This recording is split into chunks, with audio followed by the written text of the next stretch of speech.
आखिर पितृपक्ष क्यों मनाया जाता है जानते हैं आप? सनातन वैदिक धर्म को मानने वाले लोग साल में 14 ऐसे दिन होते हैं जिन्हें गुरु दिन कहा जाता है। ऐसे दिनों में हम अपने पूर्वजों को याद करते हैं और उनके प्रति अपनी श्रद्धा अर्पित करते हैं। तो साथ ही उनके तृप्ति के लिए जल भी अर्पित करते हैं। तो चलिए आपको बता देते हैं कि इसके पीछे का कारण क्या है। तो जान लीजिए कि सनातन वैदिक धर्म को मानने वाले लोग अपने पूर्वजों को साल में और सभी पर्वों के वक्त जरूर याद करते हैं। मगर मुख्य रूप से पूर्वजों के लिए भी हमारे यहाँ पितृपक्ष के 14 ऐसे दिन साल में निकाले गए हैं जो पितरों के लिए अर्पित है।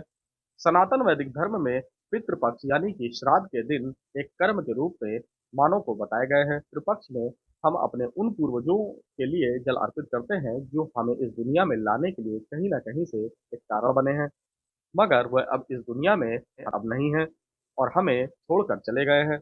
ऐसे पूर्वजों को याद करने के लिए साथ ही सनातन वैदिक धर्म में पितृपक्ष यानी कि श्राद्ध के दिन हम एक कर्म के रूप में मनाते हैं। पितृपक्ष के 14 दिन अपने पूर्वजों को याद करने और उनके प्रति श्रद्धा और कृतज्ञता व्यक्त करने के होते हैं।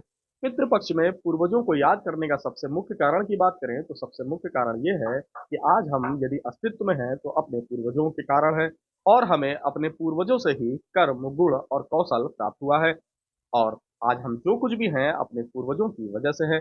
इसलिए सनातन वैदिक धर्म को मानने वाले लोग पितृपक्ष में अपने पूर्वजों को याद करते हुए उनके प्रति पूरी श्रद्धा रखते हैं और प्रतिदिन उन्हें जल अर्पित करते हैं। पितृपक्ष के दिनों में ऐसी एक और मान्यता है कि यमराज पितरों को उनके परिवार वालों से मिलने के लिए मुक्त कर देते हैं और यदि श्रद्धा और पूरी निष्ठा से जो अपने पूर्वजों को श्राद्ध के दिनों में जल अर्पित करता है, पितृ वह जल पाकर पूरी तरीके से तृप्त हो जाते हैं।